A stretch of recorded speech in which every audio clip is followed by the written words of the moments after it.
Hello students. कल हम लोगों ने अपनी क्लास में टाइम टेबल का मीनिंग, डेफिनेशन और I think principle of preparation of time table और टाइप्स ऑफ टाइम टेबल ये हमने पढ़ लिया था। टाइम टेबल में एक चीज़ रह गई थी, need and importance of time table. ये जो टाइम टेबल टॉपिक है ये इम्पॉर्टेंट है एग्ज़ाम के पॉइंट ऑफ व्यू से। ये 4 नंबर के शॉर्ट नोट्स में आ सकता है और कभी कभी लॉन्ग में भी आ जाता है। तो ये इम्पॉर्टेंट टॉपिक मतलब एग्ज़ाम में आता है ये टॉपिक। तो आज की क्लास में हम पहले need and importance of time table पढ़ेंगे। इसके बाद हमारा टाइम टेबल टॉपिक ख़त्म हो जाएगा। इसके बाद हम अपने नेक्स्ट टॉपिक में आएंगे। तो पहले देख लेते हैं need and importance of time table. तो पहला क्या है इसमें, prevents wastage of time and energy.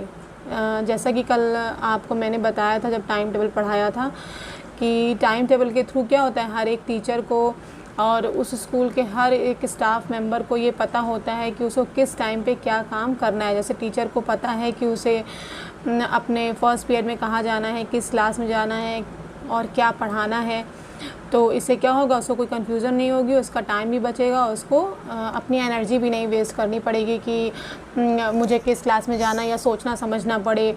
और एक तरीके से देखा जाए प्रिंसिपल की भी टाइम एंड एनर्जी भी बचता है, क्योंकि प्रिंसिपल के पास भी कंसोलिडेटेड टाइम टेबल या कह लीजिए टीचर्स टाइम टेबल की कॉपी रहती है, जिसके थ्रू वो जान सकता है कि उसका कौन सा टीचर किस क्लास में कब क्या पढ़ा रहा है। और वो ये जाके कभी भी किसी भी टाइम जाके सुपरवाइज़ या देख सकता है कि उस क्लास में वो टीचर पढ़ा रहा है या नहीं। तो टाइम टेबल का सबसे बड़ी इम्पोर्टेंस क्या होगी कि वो टाइम एंड एनर्जी को वेस्ट होने से बचाता है, जिससे काम की एफिशिएंसी बढ़ती है। उस टाइम एनर्जी को हम कहीं और अच्छे काम में यूटिलाइज़ कर सकते हैं। नेक्स्ट क्या है, ensures attention to every subject और एक्टिविटी। जब मैंने बताया था जब हम टाइम टेबल प्रिपेयर करते हैं, तो टाइम टेबल जब हम प्रिपेयर करते हैं तो हम इन सब बातों का ध्यान रखते हैं कि जब हमने टाइम टेबल बनाया है तो हमने हर एक सब्जेक्ट को कवर किया है या नहीं। अगर कोई सब्जेक्ट टफ़ है तो उसको उसके अकॉर्डिंग टाइम दिया या नहीं, या उसको अगर जैसे मैथ है तो मैथ को हमें फ़र्स्ट पीरियड में रखना है, जिससे कि बच्चों को ज़्यादा अच्छे से समझ में आए। तो और एक्टिविटी, जैसे मैंने बताया था कि एक्टिविटी का, होमवर्क का, को करिकुलर एक्टिविटी का भी टाइम टेबल बनता है। तो इससे हमें पता चलता है कि टाइम टेबल के थ्रू हम इन चीज़ों को भी देख पाते हैं कि हमने एवरी सब्जेक्ट पे ध्यान दिया है या नहीं, और एक्टिविटी पे ध्यान दिया है या नहीं, हर एक चीज़ कवर अप हो रही है या नहीं। नेक्स्ट क्या है, इंश्योर्स रेगुलर प्रोग्रेस। जो टाइम टेबल होता है उसके थ्रू हम रेगुलर प्रोग्रेस को भी इंश्योर कर सकते हैं। कैसे, जैसे टाइम टेबल के थ्रू कोई भी प्रिंसिपल या ये जान सकता है कि रेगुलर किसी सब्जेक्ट की क्लास हो रही है या नहीं। किसी क्लास में ऐसा तो नहीं है कि मान लीजिए फर्स्ट पीरियड में मैथ हो रही है तो वो प्रॉपर मैथ का पीरियड रेगुलर बेस पे लग रहा है, यानी इंग्लिश का पीरियड प्रॉपर रेगुलर बेस पे लग रहा है, यानी अगर रेगुलर क्लास होगी तो प्रोग्रेस भी उसमें होगी। तो टाइम टेबल के थ्रू हम प्रोग्रेस भी इंश्योर कर सकते हैं। नेक्स्ट क्या है, डेवलप्स गुड हैबिट्स। अच्छी आदतों का भी विकास होता है, क्योंकि जो टाइम टेबल है वो क्या है, हमें चीज़ों को मैनेज करना या टाइम टू टाइम उस चीज़ को करना, क्या प्रायोरिटी है हमें, या हमें टाइम से किसी क्लास में पहुंचना है और टाइम से अपना कोर्स पूरा कराना है।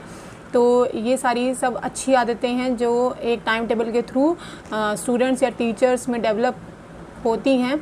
क्योंकि टाइम टेबल है ही इसलिए कि किसी भी स्कूल की जो एक्टिविटी है या कोई भी प्रोग्राम है वो आसानी से इम्प्लीमेंट हो सके। तो अगर आसानी से इम्प्लीमेंट होगा और वर्क जो होगा वो इफ़ेक्टिव होगा तो क्या होगा, इसके द्वारा गुड हैबिट्स भी डेवलप होंगी। नेक्स्ट क्या है, प्रमोट्स डिसिप्लिन। ये जो टाइम टेबल है डिसिप्लिन को भी प्रमोट करता है, क्योंकि जैसा मैंने बताया था कि एक वैकेंट पीरियड टाइम टेबल भी बनता है कि अगर कोई क्लास खाली जा रही है कभी किसी टीचर के एब्सेंट होने की वजह से, तो उस वैकेंट टाइम टेबल के थ्रू हम क्या कर सकते हैं, बच्चों की क्लास खाली नहीं जाने देंगे और वहाँ किसी टीचर को अरेंज करके क्या करेंगे, उस क्लास के टाइम को हम यूटिलाइज़ कर सकेंगे। उसमें कोई भी टीचर जाके कोई एक्टिविटी करा सकता है या अपना सब्जेक्ट के बारे में कुछ पढ़ा सकता है, जिससे बच्चे क्या करेंगे, बिज़ी रहेंगे और कुछ ना कुछ फ्रूटफुल करेंगे, क्लास में खाली नहीं बैठेंगे। तो क्या है, जो टाइम टेबल है इसके थ्रू हम क्या करते हैं, डिसिप्लिन को या अनुशासन को भी प्रमोट करते हैं। नेक्स्ट क्या है, इंश्योर एफिशिएंसी।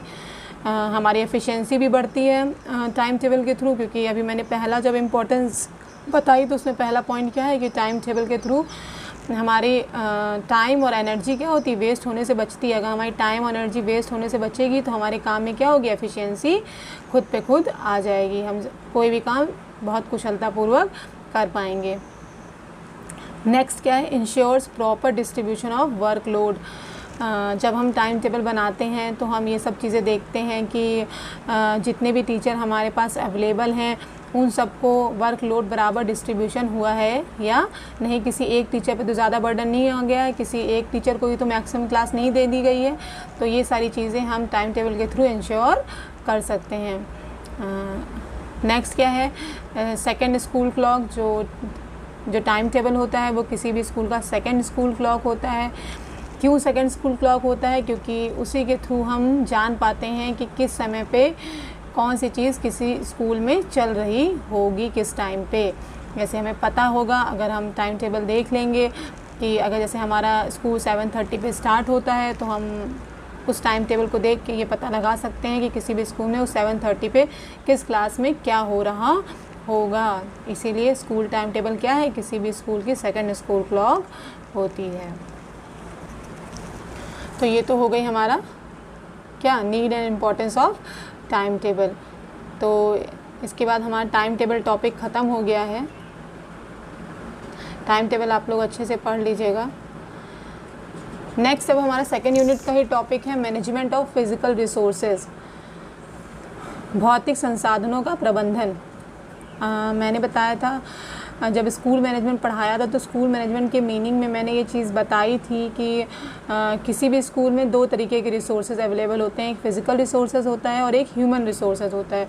तो ये जो स्कूल मैनेजमेंट होता है वो इन दोनों के बीच में क्या करता है, बैलेंस बनाता है या एडजस्टमेंट करता है कि इनको इस तरीके से प्रॉपर यूटिलाइज़ किया जाए कि किसी भी स्कूल का गोल अचीव किया जा सके। तो अभी हम मेनली फ़िज़िकल रिसोर्स बात कर रहे हैं।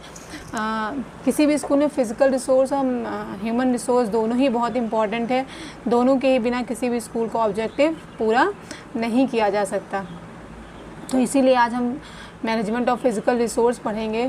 फ़िज़िकल रिसोर्स आप सबको पता है कि क्या होते हैं। फ़िज़िकल रिसोर्स क्या होते हैं, physical resources are known to be the resources made by the man. Physical resource भौतिक संसाधन वह साधन होते हैं जो मैन द्वारा बनाए जाते हैं, मनुष्यों द्वारा बनाए जाते हैं through his abilities and skill. मतलब अगर कोई व्यक्ति कोई चीज़ बना रहा है तो उसके अंदर उस चीज़ की योग्यता और स्किल, कौशल होगा, तभी वो उन चीज़ों को बना पाएगा।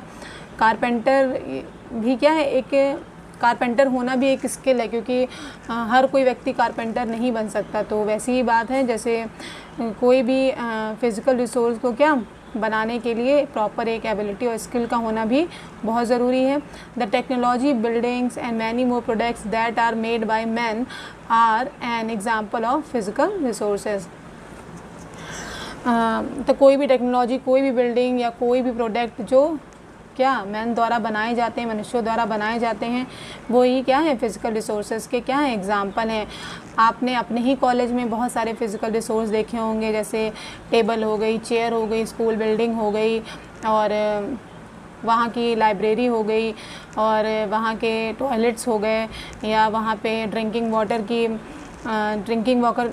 की फैसिलिटी हो गई। ये सब के सब क्या फ़िज़िकल रिसोर्सेज में आ जाएंगे। आगे लिखा हुआ है, an ideal school must have to fulfil certain minimum and basic physical resources in school. एक स्कूल आइडियल तभी कहलाएगा जब उसके पास इन फिज़िकल रिसोर्सेज की मिनिमम अवेलेबिलिटी तो होनी ही चाहिए। अगर मिनिमम अवेलेबिलिटी नहीं होगी तो कोई भी स्कूल किसी भी मतलब अपनी एक्टिविटी को प्रॉपर या कोई भी प्रोग्राम प्रॉपर इम्प्लीमेंट नहीं कर पाएगा। तो मैंने जैसे बताया कि फ़िज़िकल रिसोर्स ही बहुत इंपॉर्टेंट है किसी भी स्कूल में, और ह्यूमन रिसोर्स तो है ही इम्पॉर्टेंट, क्योंकि जब फिज़िकल रिसोर्स को यूज़ करने ही वाला ही नहीं होगा तो ह्यूमन रिसोर्स का भी कोई फ़ायदा, फ़िज़िकल रिसोर्स का भी कोई फ़ायदा नहीं है। तो in the absence of them it affects the quality of education and efficiency of the teacher and the students. जैसे कि इसमें लिखा है, अगर किसी भी स्कूल में फ़िज़िकल रिसोर्सेज नहीं होंगे तो ये वहाँ की एजुकेशन की क्वालिटी और एफिशिएंसी क्वालिटी को भी इफ़ेक्ट करेंगे और टीचर स्टूडेंट की एफिशिएंसी को भी इफ़ेक्ट करेंगे। जैसा इसको एक छोटे से एग्जांपल से ही मान लेते हैं। मान लीजिए किसी भी क्लासरूम में, जैसे क्लासरूम भी एक फ़िज़िकल रिसोर्स का ही एक पार्ट है, तो अगर लर्निंग कराने के लिए कोई प्रॉपर क्लासरूम ही किसी टीचर के पास नहीं होगा, प्रॉपर फर्नीचर ही नहीं होगा, तो हमारी लर्निंग सही से नहीं हो पाएगी। तो इसीलिए बोला गया है कि अगर प्रॉपर फ़िज़िकल रिसोर्स नहीं भी होंगे किसी स्कूल में तो वहाँ की एजुकेशन की क्वालिटी पे और टीचर स्टूडेंट की एफिशिएंसी पे भी फ़र्क पड़ेगा।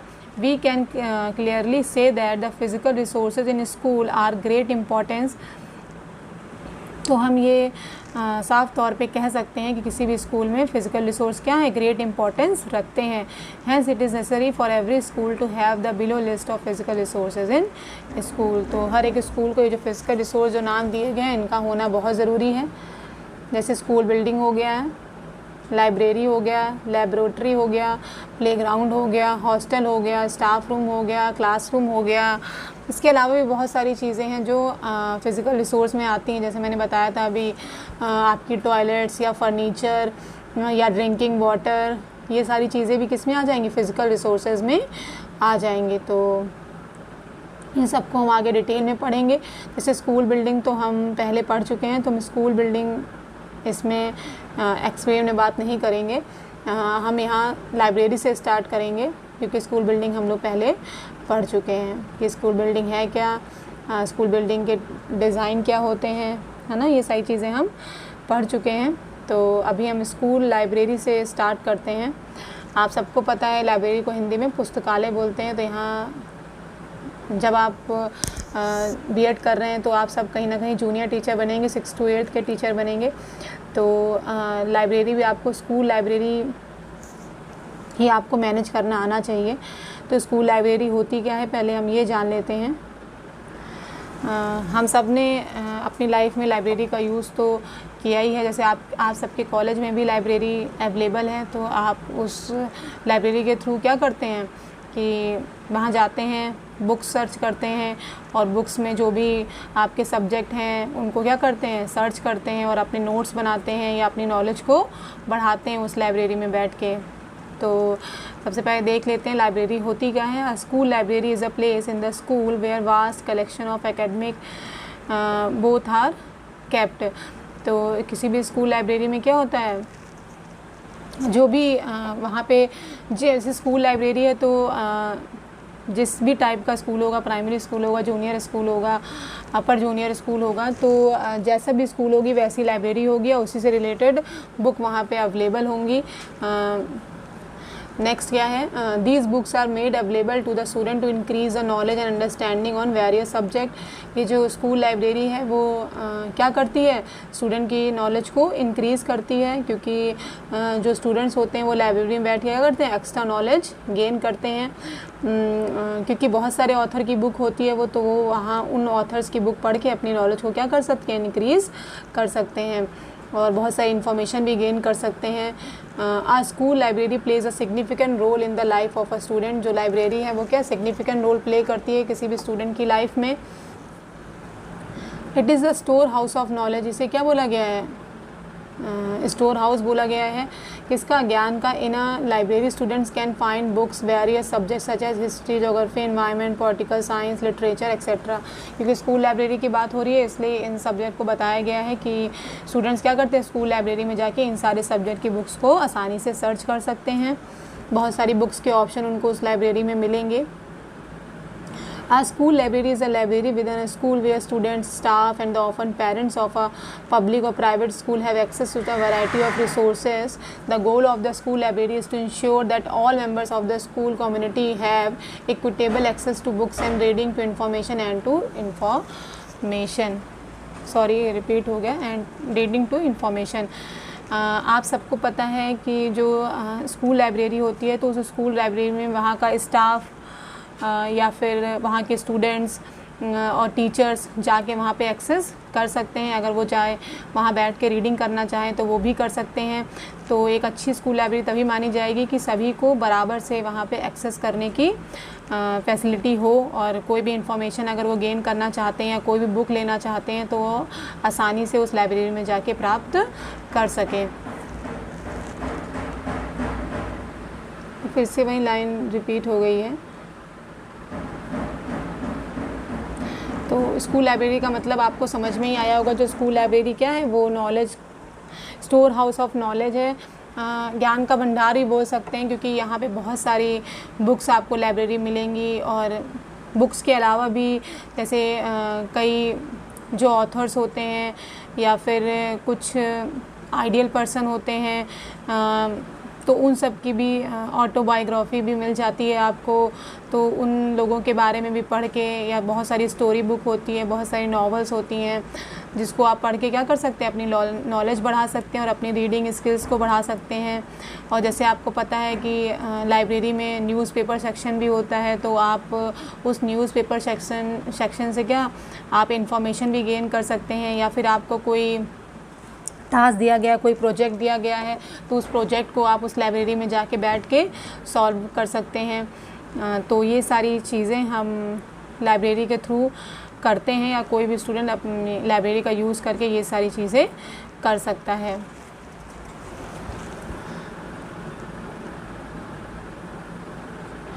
आगे क्या है, need and importance of school library. School library का क्या महत्व है या क्या आवश्यकता है, वो जान लेते हैं। जैसे क्या है, पहला, प्रमोट आउटवर्ड थिंकिंग। जो लाइब्रेरी है वो क्या करती है, आउटवर्ड थिंकिंग को प्रमोट करती है। कैसे? Through using school library students develop questioning skills and become creative and critical thinkers.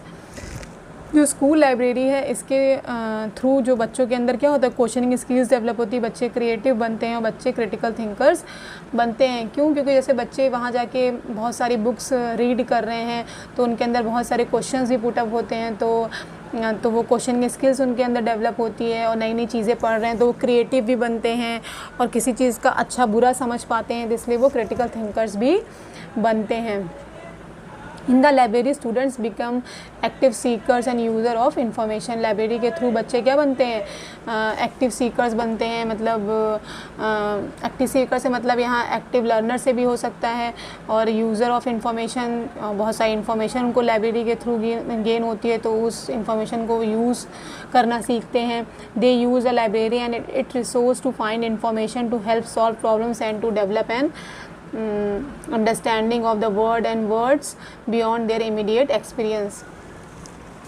अभी जैसे मैंने बताया कि लाइब्रेरी के थ्रू कोई भी स्टूडेंट अपनी प्रॉब्लम को सॉल्व कर सकता है। जैसे अगर क्लास में उसको प्रोजेक्ट मिला है तो उस प्रोजेक्ट को वो कैसे कंप्लीट करेगा, लाइब्रेरी की हेल्प से वो कंप्लीट कर सकता है, जिससे उसकी प्रॉब्लम सॉल्व होगी और उसकी अंडरस्टैंडिंग बढ़ेगी।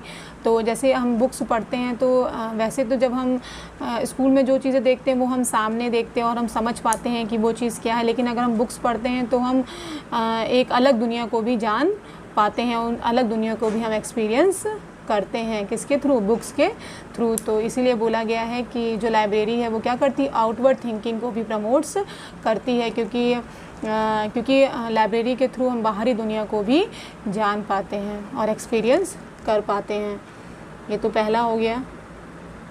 नेक्स्ट क्या है, मैनेजिंग सेल्फ। लाइब्रेरी के थ्रू कोई भी स्टूडेंट्स क्या कर सकता है, अपने आप को मैनेज करना सीखता है, क्योंकि आप सबको पता है लाइब्रेरी के भी बहुत सारे रूल्स रेगुलेशन होते हैं कि आपको जहाँ से बुक आपने पिक किया, जहाँ से बुक उठाई है, आपको वहीं बुक वापस रखनी है, या एक रीडिंग सेक्शन अलग होता है और न्यूज़पेपर सेक्शन अलग होता है। आपको बुक इशू कराने के लिए एक लाइब्रेरी कार्ड दिया जाता है। तो ये सारी बहुत सारी मैनेजमेंट स्किल है जो लाइब्रेरी यूज़ करने से बच्चों के अंदर आती है। तो इसके द्वारा बच्चे सेल्फ को भी मैनेज करना सीखते हैं। तो वही बात इसमें लिखी भी हुई है। School library provides a safe environment where students are empowered to take the lead or work as a group with others taking the initiative. जो स्कूल लाइब्रेरी है वहाँ पे स्टूडेंट्स को ऐसा इन्वायरमेंट प्रोवाइड किया जाता है जिससे वो क्या लीड करना सीखते हैं और ग्रुप के साथ वर्क करना सीखते हैं और किसी भी चीज़ का इनिशिएटिव लेना सीखते हैं। The library is a learning Commons encouraging open forums learning discussion and debate. Library के थ्रू क्या होता है,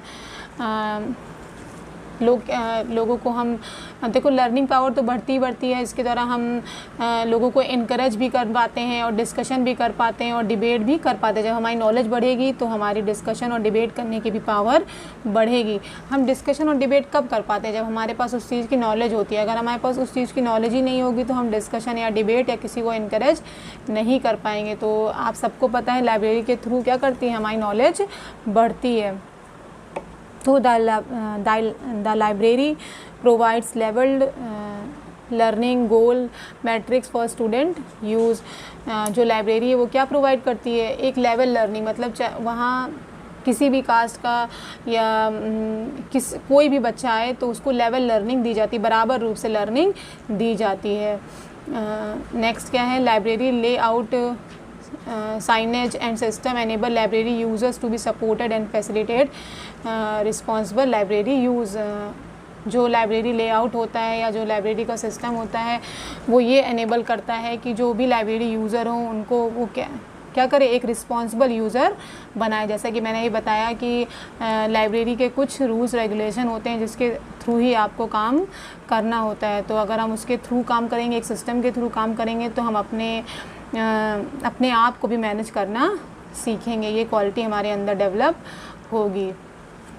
तो सेकंड पॉइंट था हमारा मैनेजिंग सेल्फ को मैनेज करना सीखना।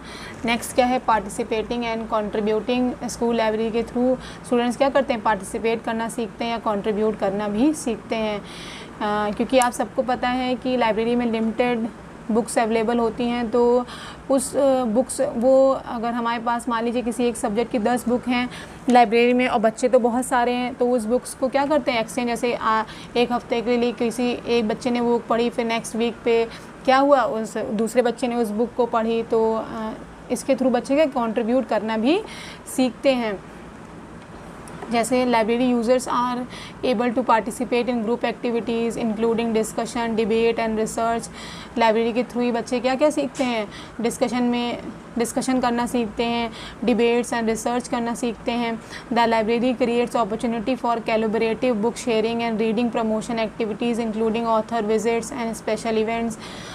अभी जैसे मैंने बताया कि बुक शेयरिंग भी करना सीखते हैं, क्योंकि जो लाइब्रेरी होती है उसमें किसी भी सब्जेक्ट की या किसी भी ऑथर की लिमिटेड बुक ही अवेलेबल होती है। तो हर एक बच्चे को रीडिंग करना होता है, तो इससे बच्चे के अंदर शेयरिंग भी आती है और रीडिंग भी अवेलेबल होती है। इन सब चीज़ों को प्रमोट करने के लिए जो लाइब्रेरी मैनेजमेंट है वो क्या करता है, ऑथर विजिट भी करवाता है या स्पेशल इवेंट भी कराता है। स्पेशल इवेंट में ऐसे कोई बुक लॉन्च हुई तो हमने कोई फंक्शन रख लिया लाइब्रेरी में, तो इससे बच्चों के अंदर क्या लाइब्रेरी यूज़ करने के लिए वो लोग इनकरेज होंगे।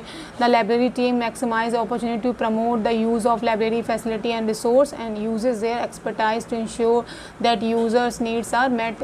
इसके लिए जो लाइब्रेरी वाले लोग होते हैं, जो लाइब्रेरी मैनेज करते हैं, वो ये सब इंश्योर करने के लिए एक्सपर्ट को बुलाते हैं कि जो लोग लाइब्रेरी यूज़ कर रहे हैं तो उनकी नीड्स उस लाइब्रेरी में जाके पूरी हो रही हैं या नहीं। तो नेक्स्ट क्या है, द लाइब्रेरी या centre for learning and cultural event. जो लाइब्रेरी है वो क्या किसी भी स्कूल का सेंटर होता है, किस चीज़ का, लर्निंग और कल्चरल इवेंट्स का।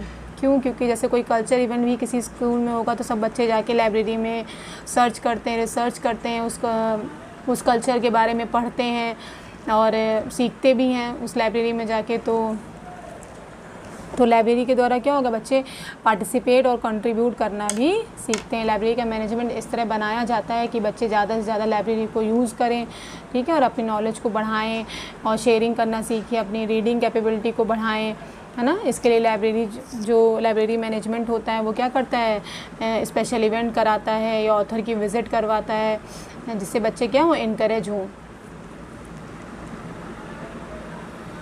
नेक्स्ट क्या है, डेवलप एक्सीलेंस तो डेवलप होता ही लाइब्रेरी से, क्योंकि अभी मैंने बताया कि लाइब्रेरी को बोला ही गया है स्टोर हाउस ऑफ नॉलेज। अगर नॉलेज का स्टोर हाउस है तो बच्चों को नॉलेज मिलेगी, तो उससे उनकी एक्सीलेंस भी डेवलप होगी। तो school library model excellence through supporting and encouraging high levels of engagement with learnings. Library में बच्चे क्या होते हैं, लर्निंग में ही इंगेज रहते हैं लाइब्रेरी के through. Developing your school library as a place of sharing and culture engagement means that it can also become a spring board for developing emotional intelligence. जैसा कि मैंने बताया कि जो लाइब्रेरी है वो सेंटर होता है किस चीज़ के लिए, लर्निंग और कल्चरल इवेंट्स का।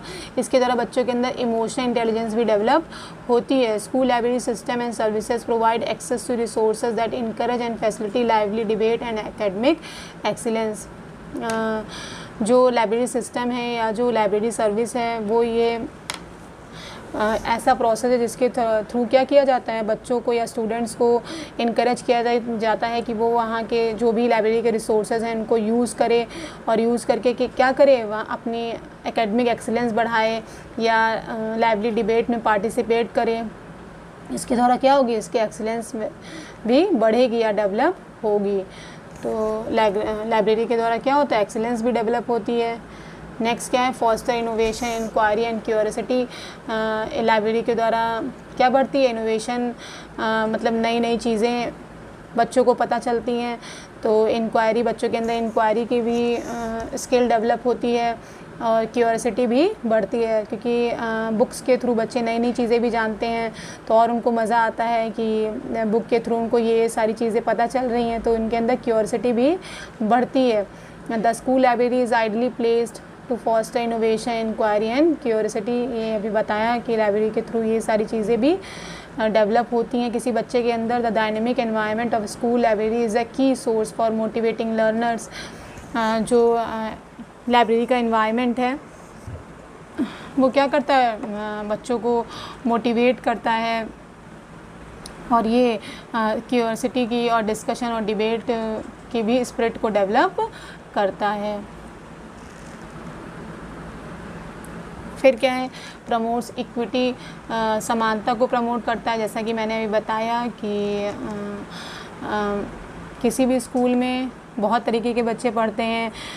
कुछ इकोनॉमिक वीकर सेक्शन के बच्चे भी आते हैं और कुछ मतलब गरीब बच्चे भी आते हैं और मतलब बहुत तरीके के बच्चे किसी भी स्कूल में आते हैं, लेकिन वहाँ पे हर एक बच्चे को समान रूप से देखा जाता है। ये नहीं कि ये बच्चा उससे आया है तो इनको अलग ट्रीट किया जाएगा और ये बच्चा अलग उससे आया है तो इसको, या ये प्रिंसिपल का बच्चा है तो इसको अलग ट्रीट किया जाएगा। नहीं, लाइब्रेरी में हर एक बच्चे को एक समान डील किया जाता है। इसलिए ये जो लाइब्रेरी है वो क्या है, प्रिंसिपल ऑफ इक्विटी को फॉलो करता है। The school library promotes equity through, कैसे इक्विटी प्रमोट्स करता है। फर्स्ट है supporting the needs of all learners, हर एक लर्नर की नीड को क्या करता है, सपोर्ट करता है। Providing services to all students and teachers, school के सारे बच्चों और टीचर्स को क्या सर्विसेज प्रोवाइड करता है। Reflecting the language and cultures of the school community, school community के लैंग्वेज और कल्चर्स को भी क्या करता है, रिफ्लेक्ट करती है वहाँ की लाइब्रेरी। इसीलिए क्या बोला गया, इट्स प्रमोट्स इक्विटी, ये समानता को प्रमोट करती है।